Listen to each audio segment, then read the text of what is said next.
Diyos ng lahat, o papuri sa kaitaasan, siya'y papurihan ngayon at magpakailanman.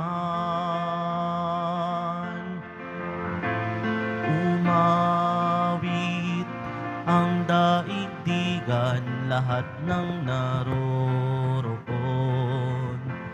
Umawit ang sangkatauhan, purihin ang Panginoon.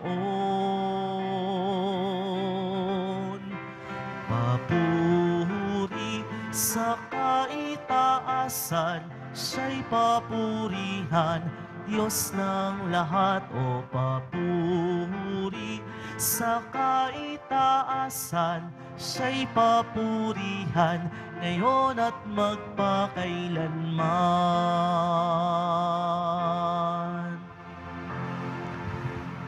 Simulan natin ang ating pagdiriwang sa ngalan ng Ama at ng Anak at ng Espiritu Santo. Amen. Ang pagpapala ng ating Panginoong Hesukristo, ang pag-ibig ng Diyos Ama, at ang pakikipagkaisa ng Espiritu Santo naway sumainyong lahat. At sumaiyo rin. Mga kapatid, tinipon tayo bilang kaanib ng angka ng Diyos.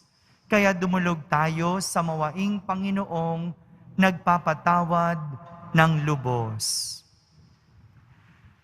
Sinugong tagapagpagaling sa mga nagsisisi, Panginoon, kaawaan mo kami.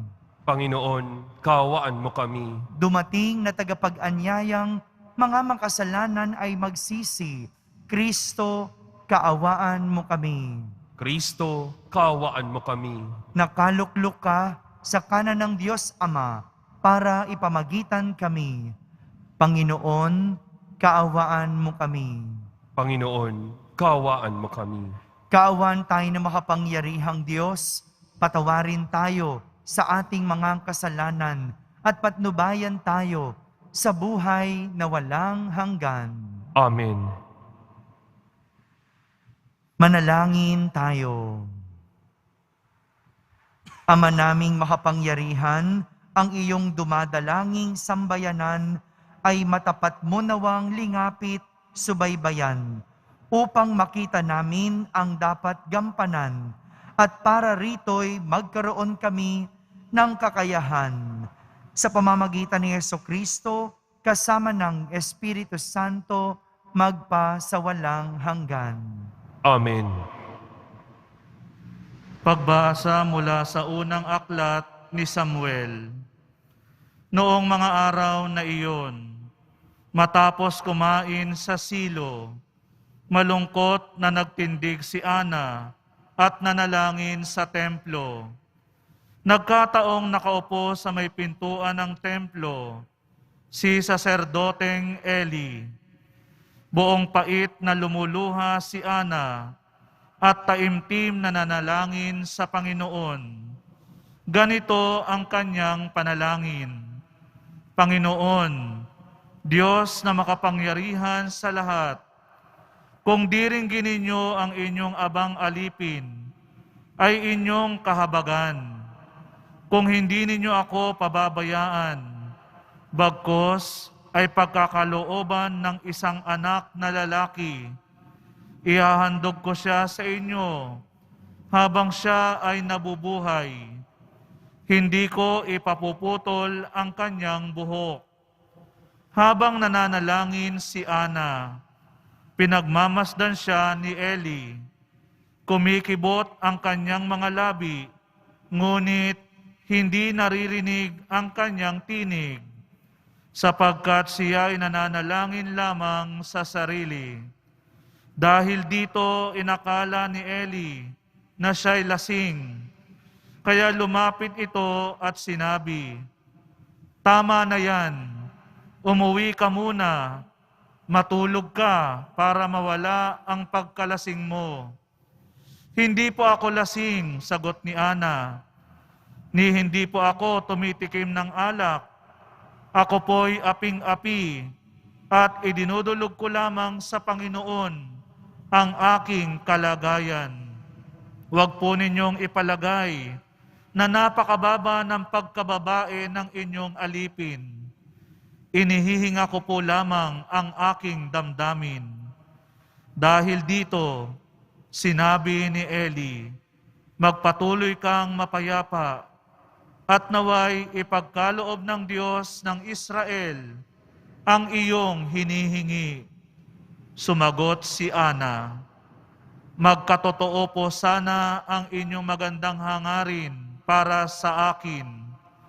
Pagkasabi niyon, natindig siya at kumain. Wala na ang bigat ng kanyang kalooban.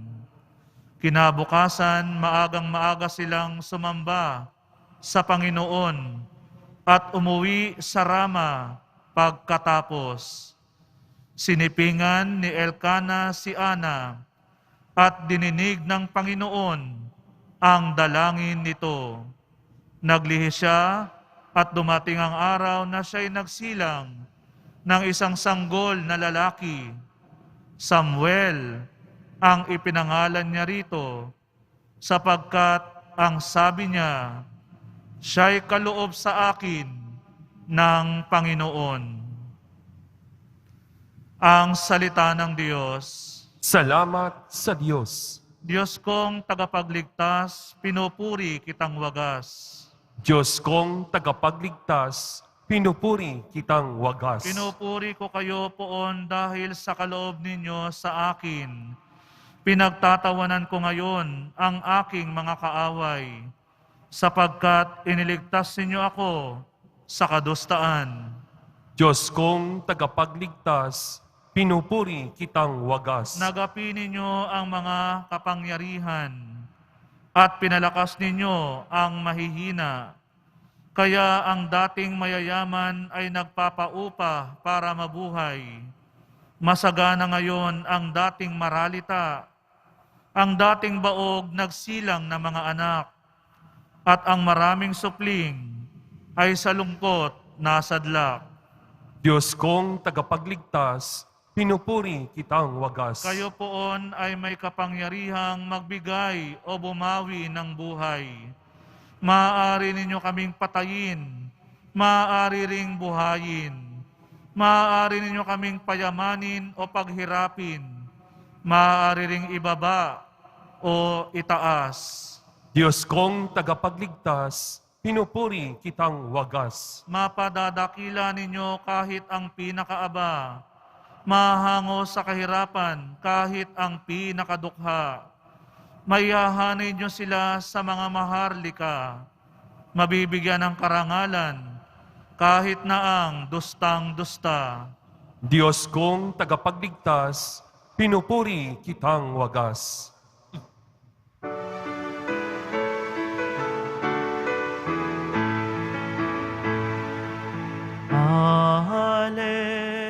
Alleluia, Alleluia,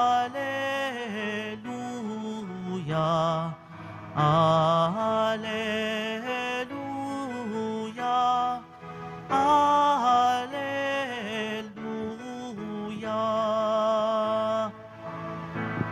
Tanggapin niyo ang salita na di sa tao nagmula, kundi sa Diyos na dakila. Alleluia,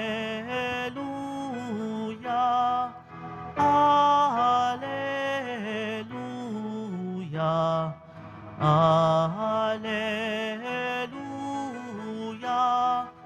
Alleluia.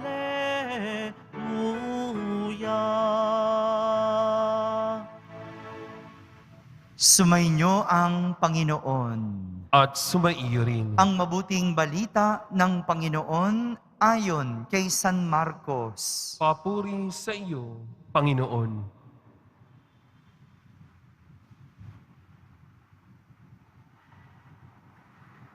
Sa lungsod ng Capernaum, sa araw ng pamamahinga, si Jesus ay pumasok sa sinagoga at nagturo. Namangha ang mga tao sapagkat nagturo siya sa kanila na parang isang may kapangyarihan at hindi tulad ng mga eskriba. Bigla namang pumasok sa sinagoga ang isang lalaking inaalihan ng masamang espiritu at sumigaw, "Ano ang pakialam mo sa amin, Jesus na taga Nazaret? Naparito ka ba upang puksain kami? Kilala kita, ikaw ang banal na mula sa Diyos." Ngunit iniutos ni Jesus sa masamang espiritu, "Tumahimik ka, lumabas ka sa kanya." Pinapangisay ng masamang espiritu ang tao at sumisigaw na lumabas. Naggilalas ang lahat, kaya't sila'y nagtanungan, "Ano ito? Bagong aral? Nauutusan niya pati ang masasamang espiritu?" At sinusunod naman siya. At mabilis na kumalat sa buong Galilea ang balita tungkol kay Jesus. Mga kapatid, ang mabuting balita ng Panginoon. Pinupuri ka namin, Panginoong Hesukristo. Isang nakakakilabot na pangyayari ang nangyari habang nagtuturo si Jesus sa sinagoga. Isang lalaki na inaalihan ng masamang espiritu o sinasapian ang pumasok. Araw noon ng pamamahinga at nagtuturo si Jesus sa sinagoga. Nagulat siya sapagkat mayroong sinasapian ang nakakilala sa kanya. Ang sabi ng lalaking inaalihan ng masamang espiritu, "Kilala kita, ikaw ang banal mula sa Diyos." Nakakamanghang malaman ng isang masamang espiritu, kilala si Jesus ng lubos. Ang mga bagay na hindi naman inilalantad ni Jesus, alam ng masamang espiritu. Ang pagkataong hindi lantad sa lahat, kilala ng masamang espiritu. Kung gayon, ang masamang espiritu mayroong ganitong kakayanan, mayroong ganitong kapangyarihan, ang makilala ang ating kalooban at kinikimkim na katauhan. Sadyang may mga bagay sa buhay natin ang hindi lantad o nilalantad sa lahat. Maaring ito ay isang lihim o mga bagay na ating kinikimkim. Ito man ay aspeto ng ating pagkatao o pagkakasala natin bilang tao. Wala naman po sigurong kasalanang inilalantad o ipinagsisigawan sa lahat. Maliban na lang kung ito ay ating inaamin at ihinihingi ng tawad. Ito ang dahilan kung bakit tayo madaling natutukso sa masamang espiritu. Dahil kilala ng masamang espiritu ang ating pagkatao. Kilala niya ang ating mga kahinaan. Kung pera o material ang ating kahinaan, dito niya tayo tutuksuhin. Kung kapangyarihan ang ating nasa isip, dito niya tayo sisirain at gagawing ganid. Kung tsismis naman at paninira ang ating nagiging ugali, dito tayo dadalhin ng masamang espiritu. Kung kahalayan ang ating kahinaan, dito tayo aakitin. Kaya naman, para hindi tayo masira at madala ng masamang espiritu, dapat malapit tayo sa Diyos. Dahil kahit anumang tukso, pangaakit, kahinaan, at paninira ang dumating, sa pamamagitan ni Jesus, kayang-kaya niya itong talunin. Kaya't kapag tayo ay tinutukso sa pera, yan kapag tinatawag kang magnakaw, mangurakot, maging madamot, kapag kagahaman sa kapangyarihan ang ating nasa isip at puso, kapag nangangati yung ating dila na manira ng tao, o kapag tayo ay natutukso sa kahalayan, tawagin lang natin si Jesus. Tawagin natin si Jesus at sigurado tayo ay mailalayo sa mga bagay na ganito. Tawagin si Jesus. Ito yung minsan nangyayari sa tao, kaya nahuhulog sa kasalanan at kasamaan.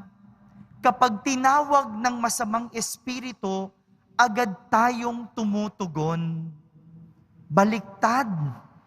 Kaya kapag nasira na, kapag nahulog na, natukso na, saka palang tatawag kay Jesus. Kapag naririnig mo na tinatawag ka ng masamang espiritu, kapag nararamdaman mo ng tinutukso ka, tawagin mo na si Jesus. Magdasal ka na kay Jesus. At sigurado, aalisin niya ang anumang tukso. Palalayasin niya ang masamang espiritong tumatawag sa iyo. Tawagin ang Diyos. Ito po yung ginawa ni Hana sa ating unang pagbasa. Si Hana, tinawag niya yung Diyos. Hindi niya literal na pinagsigawan, pero kahit sa kanyang puso, taimtim niyang tinatawag ang Diyos. Taimtim siyang nananalangin at humihingi sa Diyos. Akala nga nung pari, lasing si Hana, kasi nakikita niyang umiiyak si Hana at bumubuka ang bibig, pero walang salita. Hindi alam ng pari, taimtim na nagdadasal, taimtim na tumatawag si Hana sa Diyos. At sa huli, dahil sa kanyang pagtawag sa Diyos, dininig ang kanyang dasal. Dininig at ibinigay ng Diyos ang hinihingi niyang anak. Mga kapatid, lahat tayo mayroong kinikimkim at mayroong mga saloobin, masama man o mabuti. Ang tandaan natin, pwede natin itong isangguni sa Diyos. Kilalang kilala tayo ng masamang espiritu, pero kayang-kaya tayong ipagtanggol ng Diyos. Kung tayo ay lalapit at kung tayo lang ay tatawag sa Diyos. Amen.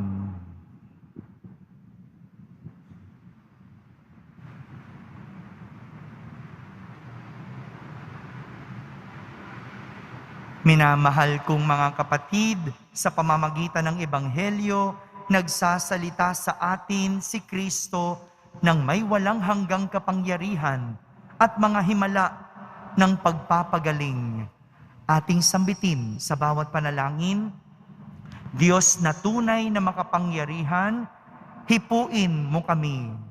Diyos na tunay na makapangyarihan, hipuin mo kami. Ang simbahan naway patuloy na ituro ang katotohanan ni Kristo at labanan ang mga kasamaan sa ating panahon. Manalangin tayo. Diyos na tunay na makapangyarihan, hipuin mo kami. Ang mga pinuno sa daigdig, naway isulong ang kabutihan sa kani-kaniyang gobyerno at maging maalab sa pagbabaklas ng kasamaan sa lipunan. Manalangin tayo. Diyos na tunay na makapangyarihan, hipuin mo kami. Tayo naway hindi panghinawa sa ating buhay pananalangin upang hindi manaig sa ating buhay ang masamang espiritu. Manalangin tayo. Diyos na tunay na makapangyarihan, hipuin mo kami. Ang mga may sakit naway maging malaya sa kanilang mga pisikal at espiritual na paghihirap. Manalangin tayo. Diyos na tunay na makapangyarihan, hipuin mo kami. Sa katahimikan, ating ilapit sa Diyos ang lahat ng ating mga kahinaan at mga pansariling kahilingan.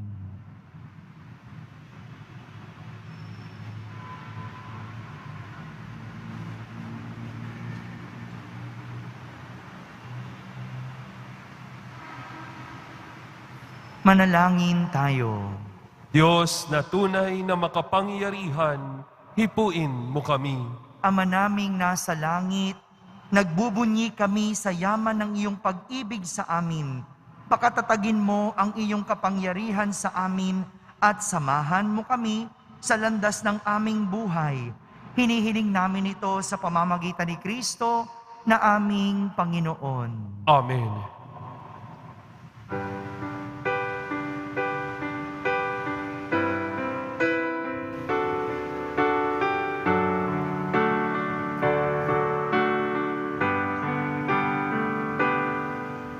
O Diyos, habang di mabilang, tanggapin mo yaring aming alay. Gawin ito bilang tanda ng aming kaligtasan. Narito, O Ama, alak at tinapay, bunga ng lupa at ng aming paggawa.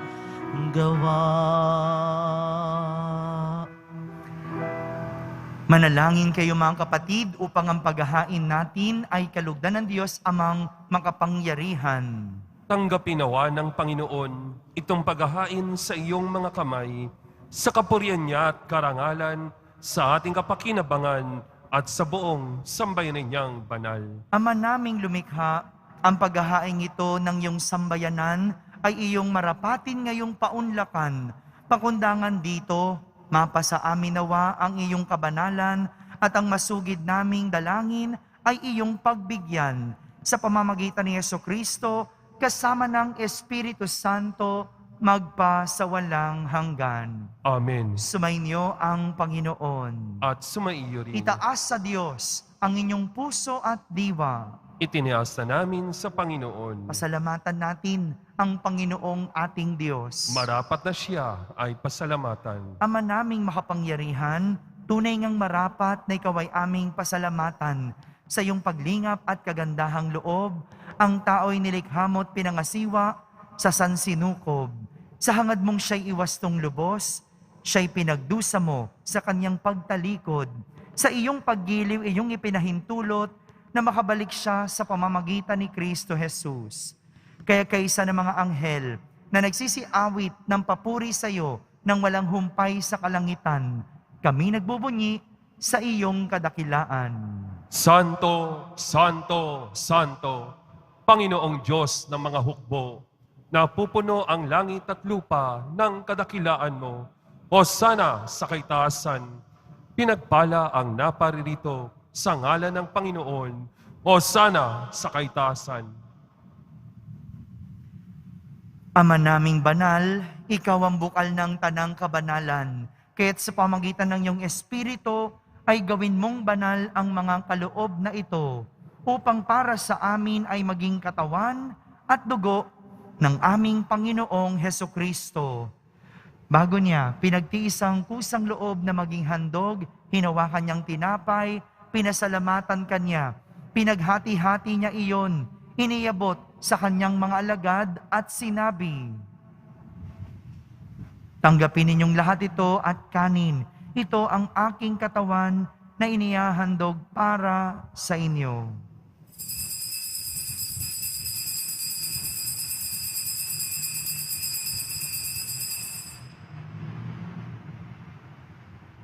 Gayon din naman, nung matapos ang hapunan, hinawakan niyang kalis, muli kanyang pinasalamatan. Iniyabot niya ang kalis sa kanyang mga alagad at sinabi, "Tanggapin ninyong lahat ito at inumin. Ito ang kalis ng aking dugo, ng bago at walang hanggang tipan. Ang aking dugo na ibubuhos para sa inyo at para sa lahat, sa ikapagpapatawad ng mga kasalanan. Gawin ninyo ito sa pag-alaala sa akin."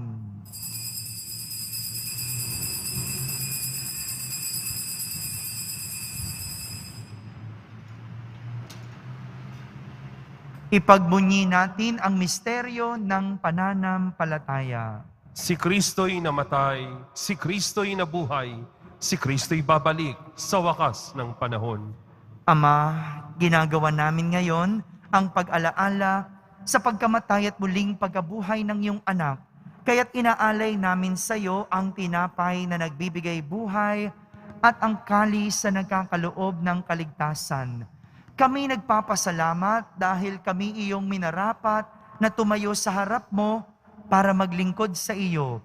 Isinasamo namin kaming magsasalo-salo sa katawan at dugo ni Kristo ay mabuklod sa pagkakaisa sa pamamagitan ng Espiritu Santo. Ama, lingapin mo ang iyong simbahang laganap sa buong daigdig. Puspusin mo kami sa pag-ibig, kaysa ni Francisco na aming Papa, ni Jose na aming Obispo at ng Tanang Kaparian. Alalahanin mo rin ang mga kapatid naming nahimlay na may pag-asang sila'y muling mabubuhay. Gayon din ang lahat ng mga pumanaw. Kaawan mo sila at patuloyin sa iyong kaliwanagan. Kaawan mo at pagindapating kaming lahat na makasalo sa iyong buhay na walang wakas. Kaisa na mahal na Birheng Maria na Ina ng Diyos, ng kabiyak ng puso niyang si San Jose, kaysa ng mga apostol at ng lahat ng mga banal na namuhay dito sa daigdig ng kalugod-lugod sa iyo. May pagdiwang naman namin ang pagpupuri sa kararangal mo sa pamamagitan ng iyong anak na aming Panginoong Hesukristo. Sa pamamagitan ni Kristo, kasama niya at sa Kanya, ang lahat ng parangal at papuri ay sa iyo, Diyos Amang makapangyarihan, kasama ng Espiritu Santo, magpa sa walang hanggan. Amen. Sa tagubilin ng mga nakahagaling na utos at turo ni Jesus na Panginoon natin at Diyos, ipahayag natin ng lakas loob. Ama namin, sumasalangit ka, Sambahin ng ngalan mo, mapasa amin ng kaharian mo. Sundin ang loob mo dito sa lupa para nang sa langit. Bigyan mo kami ngayon ng aming kakanin sa araw-araw at patawarin mo kami sa aming mga sala para nang pagpapatawad namin sa nagkakasala sa amin. At huwag mo kaming ipahintulot sa tukso at iadya mo kami sa lahat ng masama. hinihiling namin kami iadya sa lahat ng masama, pagkalooban ng kapayapaan araw-araw, iligtas sa kasalanan at ilayo sa lahat ng kapahamakan. Samantalang aming pinananabikan ang dakilang araw ng pagpapahayag ng tagapagligtas naming si Hesukristo. Sapagkat iyo ang kaharian at ang kapangyarihan, at ang kapurihan, magpakailanman. Amen.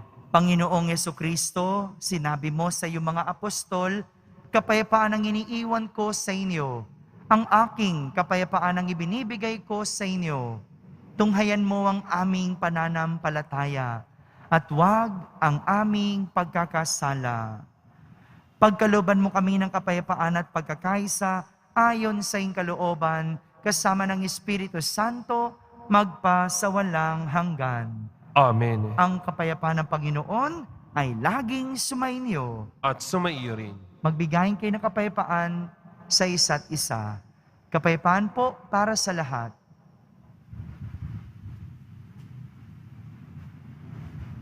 Kordero ng Diyos, na nagalis ng mga kasalanan ng sanlibutan, maawa ka sa amin. Kordero ng Diyos, na nagalis ng mga kasalanan ng sanlibutan, maawa ka sa amin. Kordero ng Diyos, na nagalis ng mga kasalanan ng sanlibutan, ipagkaloob mo sa amin ang kapayapaan.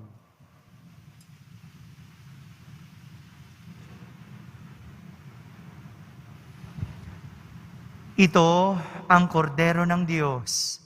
Itong nag-aalis ng mga kasalanan ng sanlibutan.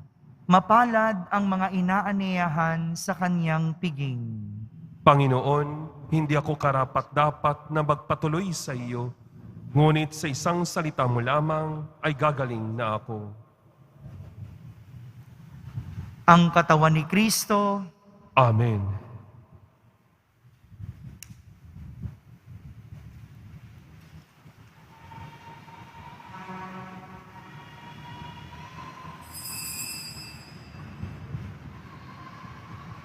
Sa lahat po ng nasa labas ng ating simbahan na nais tumanggap ng komunyon, huwag po kayong aalis sa inyong kinatatayuan. Kami po ang lalapit sa inyo. Sa lahat ng gustong tumanggap ng komunyon, ilahad lang po ang inyong mga kamay at kami na po ang lalapit sa inyo. Maraming salamat po.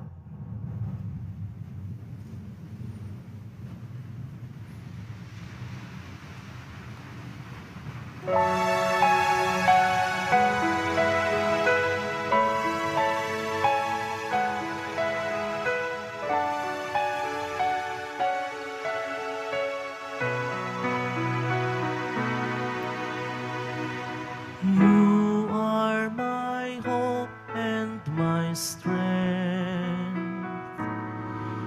You guide me and embrace me with your love. You gave your life to save me from sins. Jesus, my Savior, my Lord. I will proclaim that you are my God, the God of mercy and the giver of life. I will submit my life to you, to serve you with all of my heart. You are my hope and my strength. You guide me and embrace me with your love.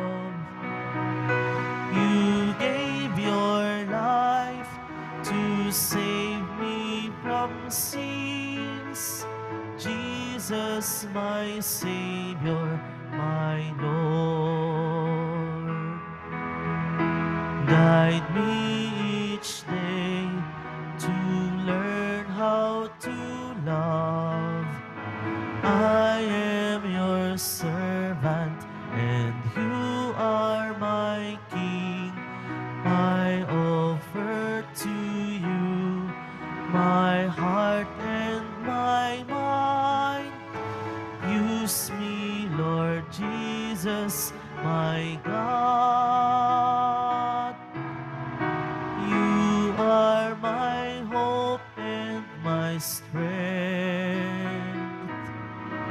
You guide me and embrace me with your love. You gave your life to save me from sins. Jesus, my Savior, my Lord. Jesus, my Savior, my Lord.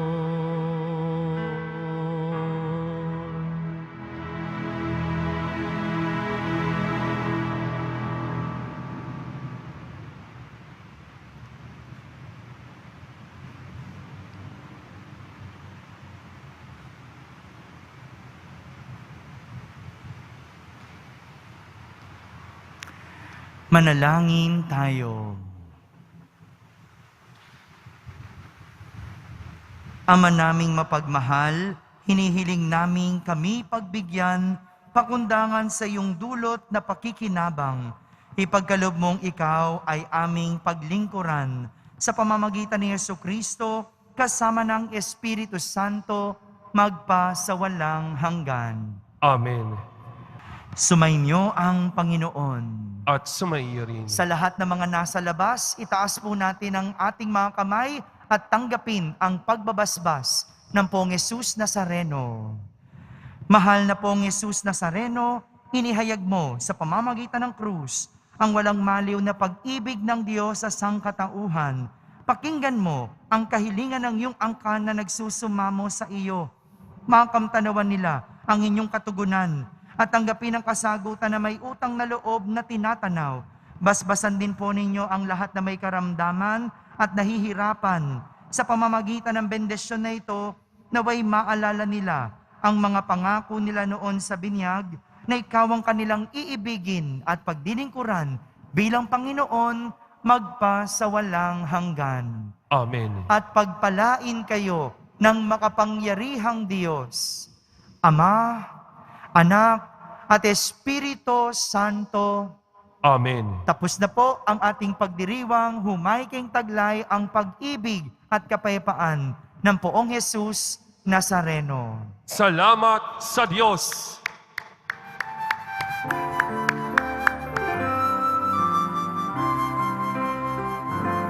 Nuestro Padre Jesus Nazareno, sinasamba ka namin, pinipintuho ka namin, aral mo ang aming buhay at kaligtasan. Nuestro Padre Jesus Nazareno, iligtas mo kami sa kasalanan. Ang krus mong kinamatayan ay sagisag ng aming kaligtasan.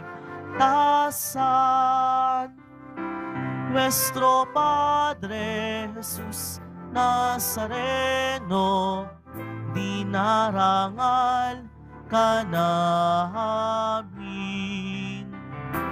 Nuestro Padre Jesus Nazareno, nilulwalhati ka namin. Nuestro Padre Jesus Nazareno, dinarangal ka namin. Nuestro Padre Jesus Nazareno, nilulwalhati ka namin.